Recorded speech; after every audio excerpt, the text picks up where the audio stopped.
Lecture number 4 part 1। Lecture number 4 का 2 part बनेगा, part 1 और पार्ट 2, क्योंकि लेक्चर 3 घंटे का होता है सर का, उसको मैंने डिवाइड कर दिया है 2 पार्ट में। तो ये लेक्चर होगा 4.1। लेक्चर 4.1 में सिर्फ क्वेश्चंस होगा, 4.2 में कुछ नोट्स हैं। ठीक है, स्टार्ट करते हैं। पहला क्वेश्चन है question number 11, page number 5.9। Question क्या बोलता है कि MNP has declared and paid annual dividend. Declared and paid मतलब D0 है वो, ₹4 का। ग्रोथ रेट 20% है।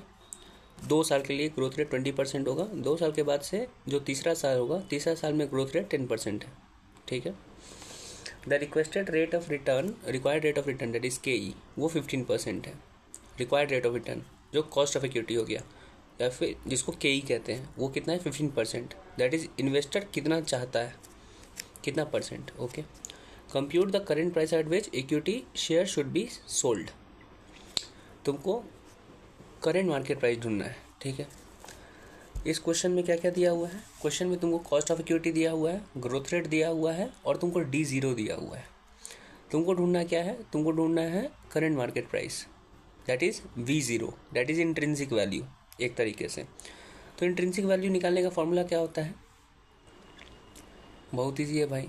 डिपेंड करता है, मतलब जो भी कैश फ्लो है उसको प्रेजेंट वैल्यू में ले आओ।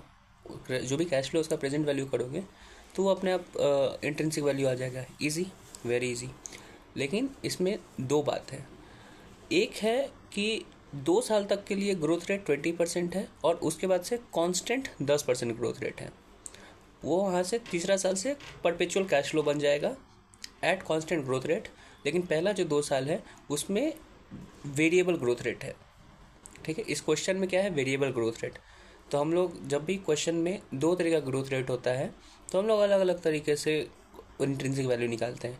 जो परपेचुअल कैश फ्लो होता है उसका अलग, perpetual cash flow with constant growth rate जो होगा उसका अलग तरीके से हम लोग इंट्रिंसिक वैल्यू निकालते हैं। और जो नॉर्मल जैसे कि जहाँ वेरिएबल ग्रोथ रेट है तो वहाँ अलग निकालते हैं। ठीक है। जहाँ वेरिएबल ग्रोथ रेट होता है वहाँ टेबल बना लेते हैं, प्रेजेंट वैल्यू टेबल। तो टेबल बना के निकाल दो। तो पहला साल जो D1 होगा, जो फर्स्ट ईयर है, जैसे कि पिछला साल D0 जो है ₹4 है, तो अगला 2 साल ग्रोथ रेट कितना है? 20%। ठीक है। तो जो D1 होगा वो 4 इंटू 1.2 होगा, ग्रोथ रेट के साथ मल्टीप्लाई करके। तो D1 कितना हो गया? 4 इंटू 1.2। ठीक है। फिर D2 ऐसे निकलेगा। D1 D2 निकल गया तुम्हारा। उसके बाद प्रेजेंट वैल्यू फैक्टर कितना होगा तुम्हारा? 15%। प्रेजेंट वैल्यू फैक्टर 15% क्यों है? 15% प्रेजेंट वैल्यू फैक्टर मतलब क्या होता है? Discounting factor. तो किससे तुमको डिस्काउंट करना है? तुम कोई भी रेट से क्यों डिस्काउंट करोगे? वो रेट से डिस्काउंट इसलिए करते हैं क्योंकि हम उतना परसेंटेज चाहते हैं इंक्रीमेंट, या फिर वही हमारा रिक्वायर्ड रेट ऑफ रिटर्न है कि उतना परसेंट हमको चाहिए, इन्फ्लेशन का परसेंटेज। करेक्ट। तो D1 D2 ले लो। उसके बाद प्रेजेंट वैल्यू फैक्टर 15% है। जो क्वेश्चन में जो जितना दिया हुआ है प्रेजेंट वैल्यू फैक्टर का जो अमाउंट है सिर्फ उतना लिखोगे, उसके आगे का नहीं। जैसे कि 4 लीटर का डेसिमल तो सिर्फ 4 लीटर का लिए। ठीक है। तो तुम्हारा प्रेजेंट वैल्यू आ गया। डन। तो 2 साल का तुम्हारा प्रेजेंट वैल्यू आ गया, D0 पे वैल्यू। सेकेंड ईयर एंड के बाद क्या हो रहा है कि उसके बाद से कांस्टेंट ग्रोथ रेट है। तो कांस्टेंट ग्रोथ रेट होता है तो हम लोग इंट्रिंसिक वैल्यू कैसे निकालते हैं? बहुत ईजी है। V0 is equal to D1 upon KE minus G। ये कौन सा फॉर्मूला पे बेस है? Perpetual cash flow divided by first perpetual cash flow divided by discounting factor minus growth rate. तो फर्स्ट परपेचुअल कैश फ्लो क्या होगा? D1। Discounting factor क्या है तुम्हारा? KE। और ग्रोथ रेट तो G होता ही है। करेक्ट। यहाँ जो D1 होगा, जो D1 अपन KE माइनस G होगा, D1 कौन सा होगा? कौन से ईयर का? जो थर्ड ईयर में जो अमाउंट आने वाला है वही D1 होगा। D1 कब से? D1 जो फर्स्ट ईयर है वो कब से? सेकेंड ईयर के एंड के बाद जो डिविडेंड आने वाला है उसको D1 कहेंगे। तो सेकेंड ईयर के बाद क्या आने वाला है? थर्ड ईयर का डिविडेंड। तो जो D1 वो क्या है? D3 एक्चुअली में।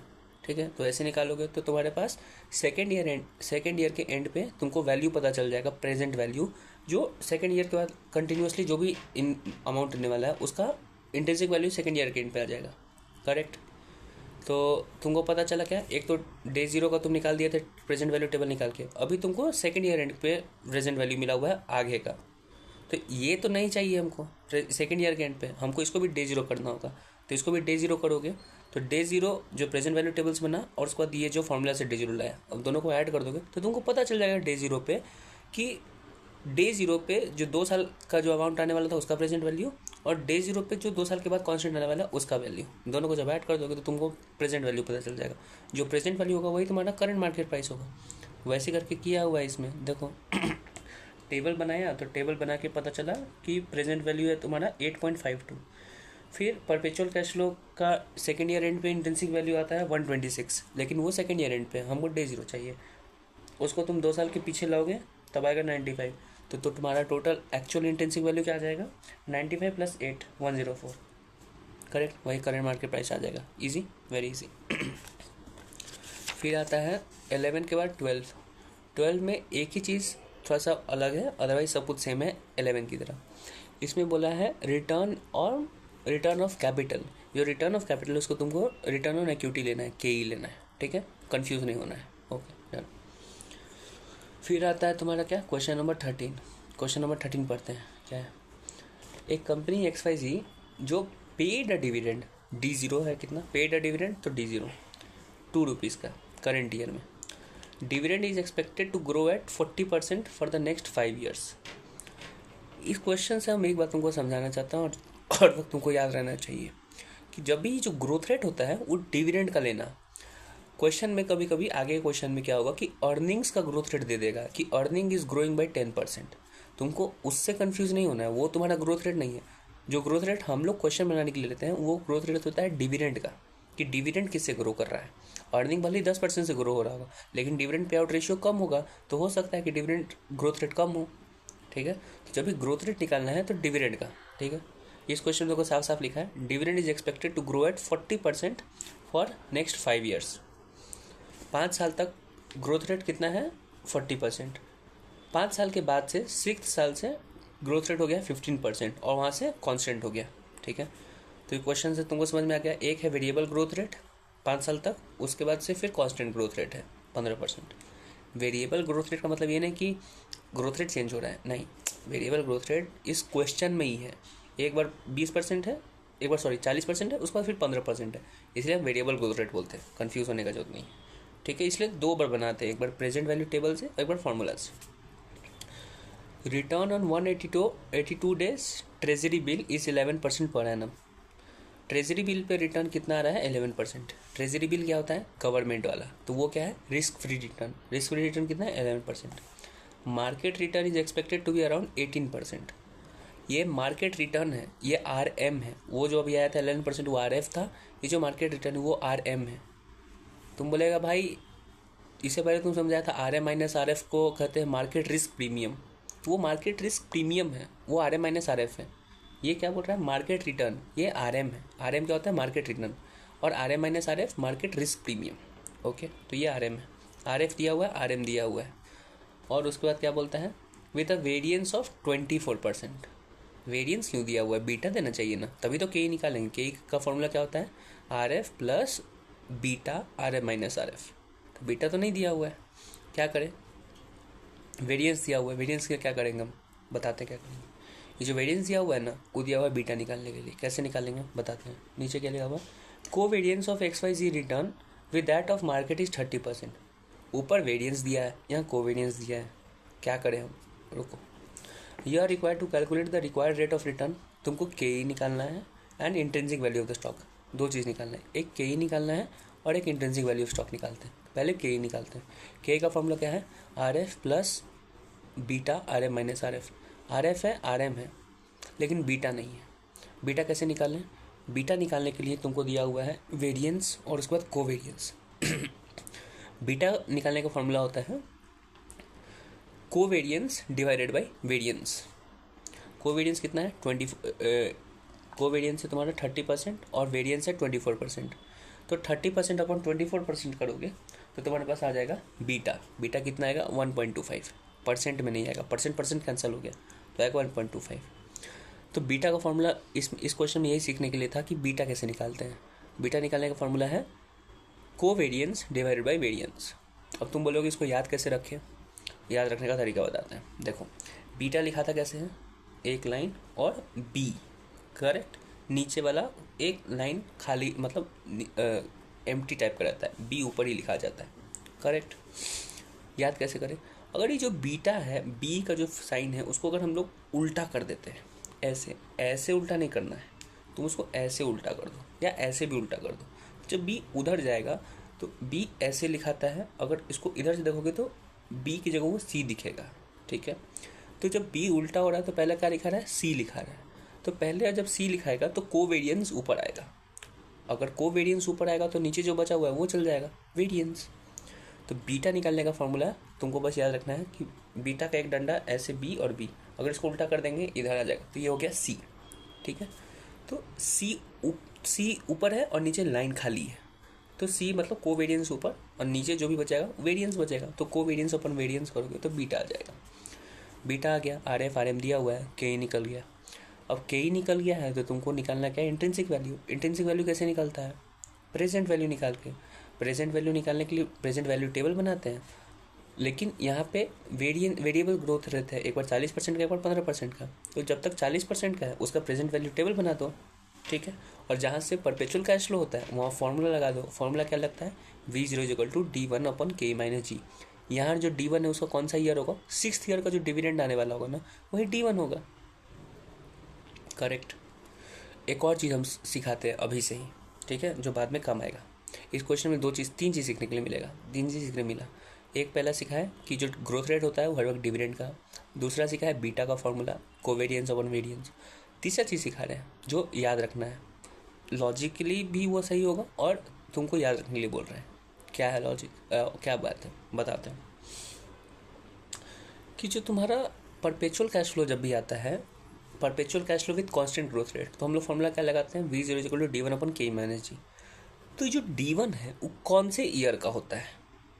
D1 कौन से ईयर का होता है? D1 जो लेंगे उस ईयर का लेंगे जो which is the first year of stabilisation. Stabilisation किस चीज़ का? ग्रोथ रेट का स्टेबलाइजेशन। जो पहला साल है जब से तुम्हारा ग्रोथ रेट कांस्टेंट होने वाला है, उस साल को ही D1 लेते हैं हम लोग। उस साल को ही डिविडेंड लेते हैं, मतलब उस साल का जो डिविडेंड आने वाला है उसको हम लोग D1 लेते हैं। ठीक है, फिर से बता रहे हैं, जब भी perpetual cash flow with constant growth rate आता है तो जो D1 लेते हैं फॉर्मूला में V0 = D1/K-G में, उसमें जो D1 है वो D1 कौन से साल का होता है? D1 उस साल का होता है which is the first year of stabilisation of growth rate. इस क्वेश्चन में ग्रोथ रेट स्टेबलाइज कब हो रहा है? 6th ईयर में। 5th ईयर तक अलग है, 5th ईयर तक तुम्हारा 40% है, 6th ईयर में क्या हो रहा है तुम्हारा 15%। तो फर्स्ट ईयर ऑफ स्टेबलाइजेशन कब है? 6th ईयर है। तो D1 कौन से साल का होगा? D1 होगा तुम्हारा 6th ईयर का। D1 6th ईयर का मतलब 6th ईयर में जो भी डिविडेंड आने वाला होगा वही D1 बनेगा। Okay, so D1 is what dividend? D1 is the dividend of the first year of stabilisation of growth rate. बस इसको याद रखना। ठीक है, करेक्ट करेक्ट। इतना क्यों समझाया? ये तो हमको पता था पहले ही से, क्योंकि आगे क्वेश्चन में हेल्प आएगा तो वहाँ कंफ्यूज हो सकता है, इसलिए समझाएं। ठीक है, और D1 क्या है? Dividend of 6th year. लेकिन D1 किसके लिए है? ये जो 1 है वो किसके लिए है? उससे पहले वाला ईयर के लिए, दैट इज़ 5th ईयर के लिए। तो जो टर्मिनल वैल्यू होता है, जो टर्मिनल ईयर होता है, वो टर्मिनल ईयर क्या होता है? कौन सा होता है? जो terminal year is the year which is before the first year of stabilisation of growth rate.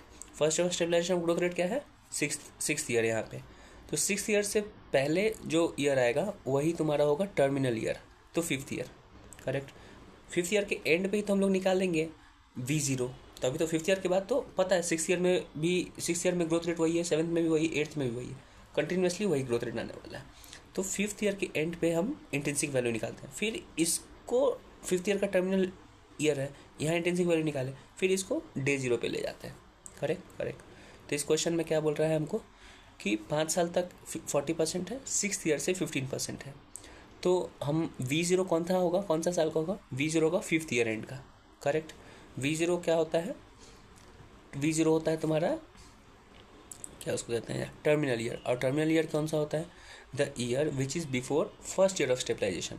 First year of stabilisation क्या है? 6th year. तो उससे पहले 5th ईयर एंड। तो 5th ईयर एंड के दिन तुमको निकालना है क्या उसको कहते हैं, intrinsic value of the constant growth rate वाला।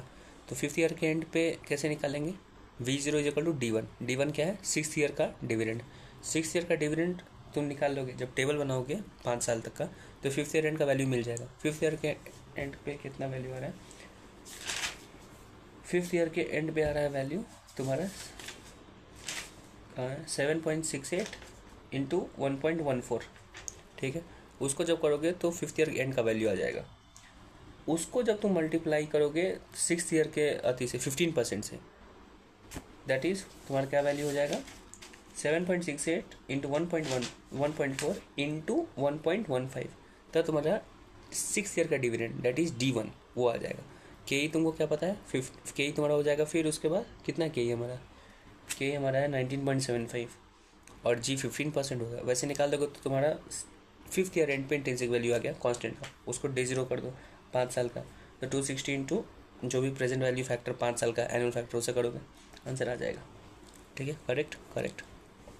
इस क्वेश्चन में कुछ खास एक ही चीज़ था क्वेश्चन में, वो था तुम्हारा बीटा निकालने का फॉर्मूला, बी को उल्टा करो सी ऊपर आएगा, तो कोवेरियंस बाई वेरियंस एक चीज़, और 2 चीज़ अलग सिखाएं। ठीक है, इजी। अब आगे चलते हैं क्वेश्चन नंबर 14 पे।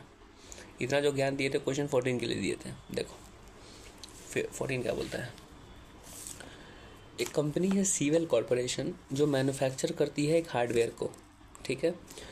उसका अर्निंग पर शेयर 2017 में, रुक जाओ, क्वेश्चन पढ़ने से पहले हम बताते हैं पूछ क्या रहा है क्वेश्चन पूछता है 2 चीज़।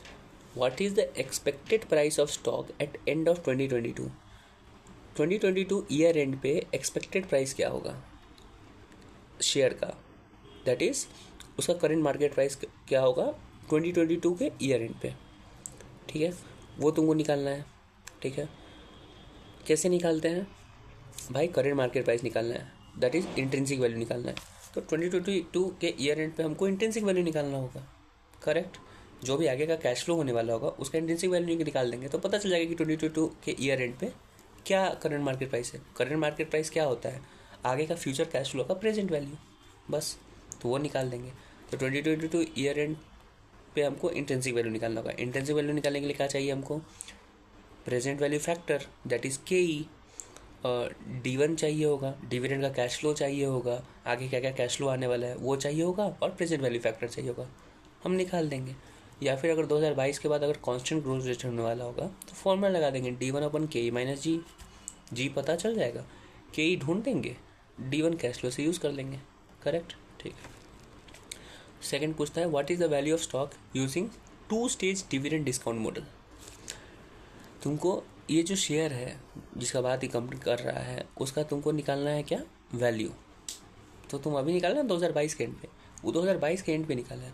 अभी क्वेश्चन स्टार्ट होता है 2017 से, तो तुमको 2017 year and that is 2018 day 1, 2018 का डे 1 या फिर 2017 का ईयर एंड पे तुमको करेंट मार्केट प्राइस ढूंढना होगा, जो 2018 में कैश फ्लो 19, 20, 21, 22 और 22 के बाद जो भी आने वाला उसका इंट्रिंसिक वैल्यू निकालना होगा। तो 2 चीज़ निकालना है, ठीक है। तो इस क्वेश्चन को होना चाहिए पहले उल्टा, क्योंकि पहले तो हमको पता है कि 5 साल का निकालेंगे, फिर यहाँ पे ग्रोथ टर्मिनल वैल्यू का निकाल देंगे, फिर प्रेजेंट वैल्यू कर देंगे। तो जो टर्मिनल वैल्यू होगा वो एक आंसर है, और बी का आंसर में तो हमको ये टर्मिनल वैल्यू को इसमें करना ही होगा, ठीक है। इजी क्वेश्चन पढ़ते हैं। सीवेल कॉरपोरेशन एक कंपनी है जो मैन्युफैक्चर करती है हार्डवेयर को और हाउसवेयर को। वो रिपोर्ट करती है earning per share, EPS, dividend नहीं, अर्निंग पर शेयर कितना रिपोर्ट कर रही है, €2.10, ठीक है, okay. On which it paid dividend D0 कितना 0.69, उसका EPS था 2.1, उसके ऊपर डिविडेंड कितना दिए 0.69, 2.1 इनकम था, उसमें से 0.69 डिविडेंड दिए। Earning are expected to grow 15% a year from 2018 to 2022। जो अर्निंग है वो ग्रो होने वाला है 15% से, 2018 से लेके 22 तक अर्निंग ग्रो होने वाला है। डिविडेंड का ग्रोथ रेट नहीं है ये अर्निंग का ग्रोथ रेट है, इसको याद रखना। During this period the dividend पे out ratio is expected to remain unchanged. 2018 से 2022 तक अर्निंग ग्रो होने वाला है 15% से, ठीक है। लेकिन एक और बात बोला है, इसमें अर्निंग ग्रो होगा 15% से, लेकिन जो डिविडेंड पे आउट रेशियो है वो नहीं चेंज होने वाला है, वो वही रहेगा, क्या है डिविडेंड पे आउट रेशियो, वो तो नहीं दिया हुआ है, लेकिन एक बात तो बोला हुआ कि ईपीएस था 2.1 और डिविडेंड कितना था 0.69। तो डिविडेंड पे आउट रेशियो क्या होता है, डिविडेंड अपॉन ईपीएस। तो 0.69 अपॉन 2.1 करोगे तो तुम्हारे पास डिविडेंड पे आउट रेशियो आ जाएगा 32.8%। तो इसका मतलब क्या कि 2018 से लेकर 22 तक अर्निंग ग्रो हो रहा है तुम्हारा 15% से, लेकिन जो डिविडेंड पे आउट रेशियो है वो तुम्हारा 32.8% है, वो चेंज नहीं होगा। भले ही अर्निंग 100 रुपये से बढ़ा है, लेकिन 100 रुपये में अगर जैसे कि पहले 10 रुपया था अब 20 रुपया हो गया है, तो पहले 10 रुपये पे हम 32 रुपया देते हैं डिविडेंड, अब जब 20 रुपया हो गया तब 20 रुपया का 32%, दैट इज इक्वल टू 64 रुपया। ठीक है, क्या कहते हैं, 100 रुपया था, 100 रुपया पे 32 रुपया देते थे, 200 रुपया हो गया तो हम देंगे 64 रुपया। Dividend pay out ratio same है, अर्निंग का ग्रोथ रेट चेंज हुआ है। ठीक है, बस आफ्टर 2022 18 से 22 तक बता दिया है, अब 22 के बाद क्या बता रहा है, आफ्टर 2022 द अर्निंग का growth rate is expected to drop to a stable rate of 6%। अभी तक था 15%, अब 22 के बाद क्या हो रहा है, 2022 के बाद 2023 में सिर्फ ग्रोथ रेट 6% का होगा। 2022 में अगर 100 रुपये मिला है तो 2023 में 100 इंटू 1.06 वो मिलेगा। ठीक है, टर्मिनल ईयर क्या है आपका 2022। टर्मिनल ईयर कौन सा होता है, the year which is before first year of stabilisation of growth rate. यहाँ पे ग्रोथ रेट कब स्टेबलाइज हो रहा है, 2022 के बाद 2023 में स्टेबलाइज हो रहा है, तो टर्मिनल ईयर क्या है 2022। तो जब इंटेंसिटी की वैल्यू निकालेंगे तो 2022 के वैल्यू ईयर एंड में निकालेंगे, करेक्ट। और D1 क्या होगा, D1 will be the dividend of the year which is first year of stabilisation of growth rate. यहाँ first year of stabilisation of growth rate क्या है 2023। तो 2020 तो D1 क्या होगा, 2023 का जो डिविडेंड होगा वही D1 लिया जाएगा। ठीक है, okay. And the pay out ratio is expected to increase to 65% of earning. 2018 से 22 तक 32% ही था dividend pay out ratio, growth rate अलग था। ठीक है, लेकिन dividend pay out ratio same था, वो चेंज नहीं हो रहा था। लेकिन उसके बाद क्या बोलता है कि 2022 के बाद जो डिविडेंड पे आउट रेशियो होगा वो 32% से चेंज होकर अब हो जाएगा वो 65%। 2022 के बाद अर्निंग ग्रोथ रेट 6% हो गया है, लेकिन जो अब डिविडेंड पे आउट रेशियो होगा वो हो गया है आपका 65% ऑफ अर्निंग। फॉर एग्जांपल अगर 100 रुपया 2022 में था अर्निंग और 2023 में 106 रुपया हो गया है, तो 2022 में डिविडेंड देते थे 100 रुपये का 32%, 32 रुपया, लेकिन 2023 में हम लोग 106 रुपया का देंगे 65%, 32% नहीं देंगे। Okay, done. The firm has beta of 1.4 currently मतलब 2017 के एंड पे बीटा कितना है 1.40। हम हर बार क्या बोल रहे हैं 2017 के एंड पे, क्यों, क्योंकि बोला था it earning per share in 2017। 2017 में ईपीएस ये था, मतलब 2017 के एंड पे ही होगा ना, तो सारा बात 2017 के एंड पे है। ओके, तो फॉर्म 2017 के एंड पे बीटा कितना है 1.4 and is expected to have a beta of 1.10 after 2022। मतलब 18 से 22 तक का बीटा कितना था 1.4, 22 के बाद बीटा कितना हो जाएगा 1.1। ओके, ठीक है, बीटा चेंज हो रहा है, इससे क्या होगा भाई, बीटा चेंज होने से तुम्हारा के चेंज हो जाएगा। क्यों, के का फॉर्मूला क्या होता है RF plus beta RM minus RF। तो जब बीटा चेंज होगा तो तुम्हारा के भी चेंज हो जाएगा। ओके, मार्केट रिस्क प्रीमियम, देखो मार्केट रिस्क प्रीमियम, ये मार्केट रिटर्न नहीं है, मार्केट रिस्क प्रीमियम। तो ये क्या है RM माइनस RF दिया हुआ है, कितना दिया 5.5%। ट्रेजरी बॉन्ड का रेट दिया हुआ है, वो क्या है RF, तो RF दिया हुआ है और RM माइनस RF दिया हुआ है, और बीटा तुमको अलग अलग दिया हुआ है, तो के ही निकाल दोगे। करेक्ट। इस क्वेश्चन को दो पार्ट में डिवाइड करते हैं। ठीक है, एक है 2018 से 22, ठीक है, उसके बाद है 2022 के बाद का। ओके, क्या क्या बात है, 2-3 बात है। 2018 से 22 तक अर्निंग पर शेयर ग्रो होने वाला है 15% से, लेकिन आपका जो वो है क्या उसको कहते हैं डिविडेंड पे आउट रेशियो, वो चेंज नहीं होगा। ठीक है, ओके। इसके 2018 से 22 तक के जो होगा उसका बीटा है तुम्हारा 1.4, तो एक के आएगा। तो अगर 1.4 बीटा से अगर के निकालोगे तो तुम्हारा के आएगा 13.95। तो 18 से 22 तक का के कितना है 13.95। तो प्रेजेंट वैल्यू फैक्टर जो निकालोगे डिस्काउंटिंग फैक्टर 13.95 से निकालोगे, ठीक है। ओके, तो 18 से 22 तक क्या है, एक्सपेक्टेड ग्रोथ रेट 15% से है, dividend pay out ratio same है 32% पे, और के ही है आपका 13.95, ठीक है, डन। 2022 के बाद क्या होने वाला है, 2022 के बाद एक्सपेक्टेड ग्रोथ रेट ईपीएस का हो जाएगा 6%, 15% से हटके। डिविडेंड पे आउट रेशियो 32% से हटके आ जाएगा 65% पे, और के ई आपका चेंज हो जाएगा क्योंकि बीटा चेंज हो गया है। अब के ई कितना हो जाएगा, जब बीटा 10% है तो के ई कितना हो जाएगा 12.3%। अभी तक था 13.95, अब हो जाएगा 12.3%। ओके ओके, डिवाइड कर दिए, डन। हमको क्वेश्चन बोला क्या था, क्वेश्चन का बी पार्ट बोला था कि डे 1 दैट इज डे 0, जो डे 0 है वो है 2017 के एंड पे। 2017 के एंड पे हमको ये जो शेयर है उसका वैल्यू निकाल के दो, ये बी पार्ट बोला था। तो क्या करेंगे, जो 5 साल का जो कैश फ्लो है उसका प्रेजेंट वैल्यू निकाल लेंगे, और 2022 के एंड पे जो इंट्रिंसिक वैल्यू निकालेंगे, 2022 के एंड के जो आगे का कैश फ्लो है उसको फिर प्रेजेंट वैल्यू ले आएंगे। तो 22 के एंड वाला जो प्रेजेंट वैल्यू है वो, और ये 5 साल का प्रेजेंट वैल्यू, दोनों को ऐड कर देंगे तो डे 0 का हमको आंसर आ जाएगा कि उस दिन का अमाउंट क्या है। That is B part, what is the value of the stock using 2 stage dividend discount model, आ गया। फिर ए पार्ट क्या पूछा था, what is expected price of the stock at end of 2022। तो ए हम क्वेश्चन बी में ही निकाल दिया कि 2022 के एंड पे जो प्रेजेंट वैल्यू है यही आपका होगा, तो बी का आंसर आ जाएगा। इजी इजी, कुछ खास नहीं है, डन डन। तो पहले क्या करते हैं, पहले बी पार्ट बनाते हैं। बी पार्ट में क्या था, 5 साल का कैश फ्लो का प्रेजेंट वैल्यू और 2022 के वाला का प्रेजेंट वैल्यू, डन।